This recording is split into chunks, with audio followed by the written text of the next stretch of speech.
It's raining iguanas in South Florida.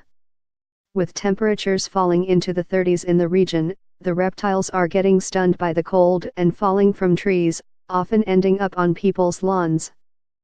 Kay Pavkovich, of Plantation, dealt with a nearly 3-foot stiff iguana she saw outside her home Thursday morning.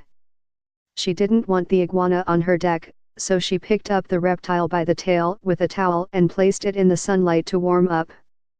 It began moving sluggishly, and about an hour later, it was up and moving around.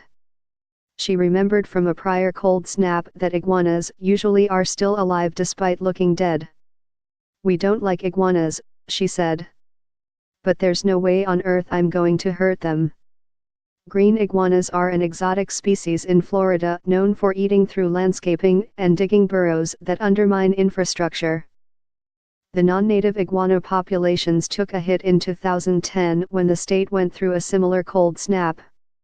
But Florida's recent mild winters have allowed iguana populations to flourish. They're not the only reptiles stunned by this week's cold snap. Sea turtles also stiffen up when temperatures fall. Wildlife officials say the frigid animals may appear dead but often are still alive. South Florida's iguanas are falling from their perches in trees. The Florida Fish and Wildlife Conservation Commission warns that picking up an seemingly frozen iguana could be dangerous. "Our recommendation is to not pick up the iguana," said FWC spokeswoman Carol Lynn Parrish. "Once it becomes alive, it is a wild animal that isn't used to being handled with a human." Trapped iguanas can be kept as pets or can be humanely euthanized, according to the FWC.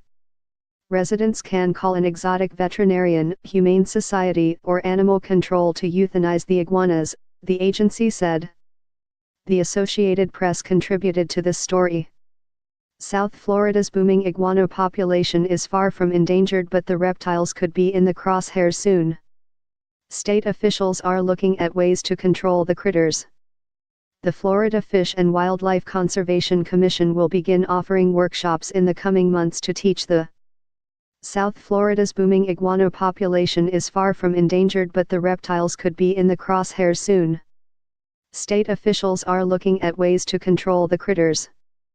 The Florida Fish and Wildlife Conservation Commission will begin offering workshops in the coming months to teach the